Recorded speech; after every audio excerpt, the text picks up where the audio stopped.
Hi friends, అందరికీ good evening. అందరైతే ఏం చేస్తున్నారు? నేనైతే పిల్లల కోసం అయితే పచ్చడి అయితే చేసిన కదా, హాస్టల్కి అయితే వెళ్తున్న చిట్టి తల్లి వాళ్ళ కోసం అయితే కాకరకాయ పచ్చడి అయితే చేసిన. ఏ పచ్చడి అంత ఇష్టంగా తినరు పిల్లలు అయితే, కాకరకాయ పచ్చడి అంటే చాలా ఇష్టం. ఓకే ఫ్రెండ్స్, మరి మీలో ఎంతమంది కాకరకాయ పచ్చడి ఇష్టమో నీకు ఇష్టమైన పచ్చడి ఇష్టమా కదా అని నీకు అందరికి ఇష్టమే.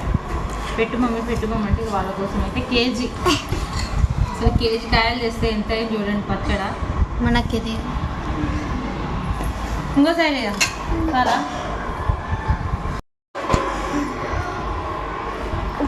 హాయ్ ఫ్రెండ్స్ అందరికి గుడ్ ఈవినింగ్.